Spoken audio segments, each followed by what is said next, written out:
What if I told you that the biggest leak in your monthly budget isn't your rent or your car payment? That question feels uncomfortable because it forces you to look at something you've been ignoring. Most of us point to housing, to transportation, to streaming subscriptions when we talk about money leaks. We rarely point to the trash can. Yet the average American family tosses away about $1,800 every year in food that never gets eaten. That number isn't a rumor. It comes from a simple audit. Track everything you throw away for 30 days, then add up the cost of those items. The result is startling. You'll see that food waste isn't a small mistake, it's a systematic drain on your finances, and it's a blind spot in almost every budgeting conversation. Why does this happen? We tell ourselves that a spoiled apple or a forgotten bag of lettuce is just the cost of living. We think that a little waste is inevitable, that it won't add up. The truth is that waste compounds. One forgotten container leads to another, and before you know it, you're buying replacements you already had. The habit is so ingrained that we don't even notice the pattern until the numbers stare us in the face. And those numbers are not abstract. They translate directly into dollars you could have saved, hours you could have spent doing something else, and stress you could have avoided. Let's break the math down in plain terms. The U.S. Department of Agriculture estimates that a typical household spends around $6,000 a year on groceries. That figure includes everything from fresh produce to pantry staples, from meat to the occasional treat.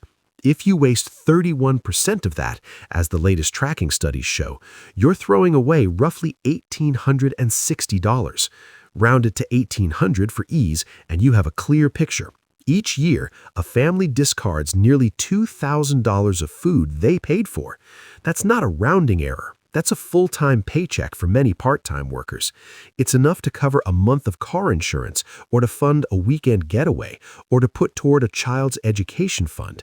The point isn't to shame anyone for buying too much. It's to show that the cost of waste is measurable, and it's significant. Now, meet Sarah Martinez. She's 34, lives in Austin, Texas, and teaches high school English. She shares a 2-bedroom apartment with her husband, Mark, and their 2 kids, Lily and Jonah. Their lifestyle looks like many American families: a steady paycheck, a modest car, a Netflix account, and a grocery budget that hovers around $500 a month. Sarah prides herself on cooking from scratch, but she also admits that her fridge often ends up looking like a graveyard for forgotten leftovers. She buys fresh vegetables every weekend, only to see them wilt in the crisper drawer. She'll make a big pot of soup, forget about it, and a week later find a sour smell that forces her to toss it out. The pattern repeats with fruit, with dairy, with baked goods.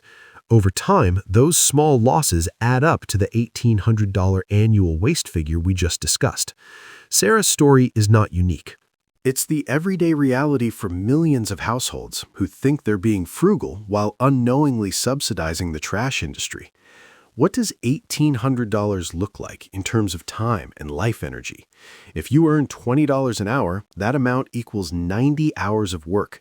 That's roughly 2.5 weeks of full-time hours, or a full month of evenings spent on a side gig. It's also the equivalent of taking a 3-day vacation without having to use any of your paid time off. In other words, every spoonful of food you throw away is a small withdrawal from the pool of time you could spend with family, with hobbies, with rest. The financial cost is only part of the equation. The hidden cost is the erosion of personal freedom. When you're constantly replacing food you already own, you're also spending mental energy on planning, shopping, and cleaning up after waste.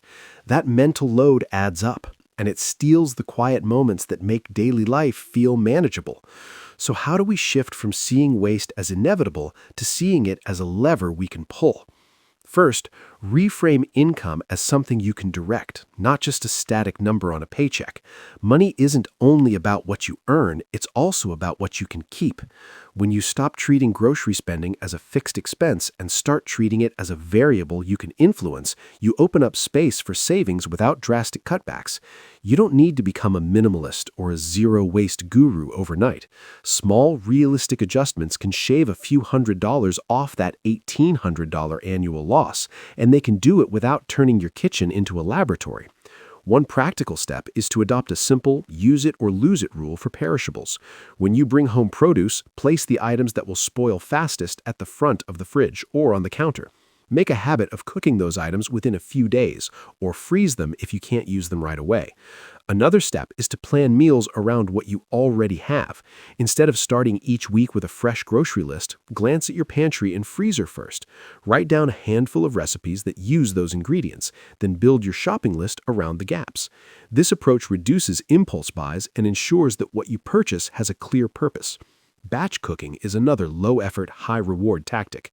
Set aside a couple of hours on a Sunday to prepare larger portions of staples: rice, beans, roasted vegetables, cooked chicken. Store them in portion-sized containers, label them with dates, and you'll have ready-to-eat meals that last for days. When you have these building blocks on hand, you're less likely to order takeout or let food sit unused until it goes bad. Freezing is your friend too. Many people think freezing is only for meat, but you can freeze herbs and olive oil, cooked soups, even bread dough. The key is to portion before you freeze, so you only defrost what you need.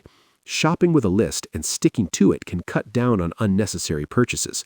Write down the exact items you need for the week and resist the urge to anything that isn't on the list. If you feel the urge to buy something extra, pause and ask yourself whether it will actually get used before it expires. A good trick is to shop after you've eaten. Hunger makes you more likely to overbuy. Finally, consider a weekly waste audit. At the end of each week, take a few minutes to look through the trash and note what you threw away. Jot down the approximate cost of those items. Over time, you'll see patterns. Maybe you always toss out lettuce, or you always forget about that half-gallon of milk. Recognizing the pattern is the first step to breaking it. Let's run a quick example. If your monthly grocery bill is $500, that's about $6,000 a year. 31% of $6,000 works out to $1,860. Divide that by 12 months, and you're looking at roughly $155 a month, or about $5 a day just on food that ends up in the trash. Those dollars add up fast, and they're money you could redirect toward a hobby, a savings goal, or a small treat that actually brings you joy. These adjustments might feel minor, but they add up. If you can reduce your household waste by just 10%, you're looking at $180 saved each year. Double that, and you're at $360. That's money you could put toward a vacation, a home improvement project, or a modest boost to your retirement account. More importantly, each saved dollar represents a minute of your life that you didn't have to spend worrying about money, or a moment you can spend on something you enjoy. The shift from waste to control is subtle, but it changes the rhythm of daily life. Let's bring it back to the original uncomfortable question. What if the biggest leak in your budget isn't your rent or your car payment, but the food you toss without a second thought? The answer is simple. You have the power to plug that leak with small, consistent habits. You don't need a massive overhaul. You just need to start tracking, start using what you have, and start treating grocery spend as a lever rather than a fixed cost. When you do, the $1,800 that vanished into the trash each year stays in your pocket, and the time you once spent replacing it becomes yours again. In the end, the conversation about money isn't just about numbers on a spreadsheet. It's about the choices we make with our time, our energy, and our resources. Food waste is a quiet, pervasive drain that many of us ignore because it feels harmless in the moment. But when you add up the cost, the lost hours, the mental clutter, the impact becomes undeniable. By treating waste as a budget line item, you reclaim control. You turn a hidden expense into a measurable opportunity, and you free up both money and time, two of the most valuable currencies we have. So, the next time you open your fridge, ask yourself not just what can I cook, but what am I paying for that I never actually use? The answer might surprise you, and it might just change the way you shop, cook, and live.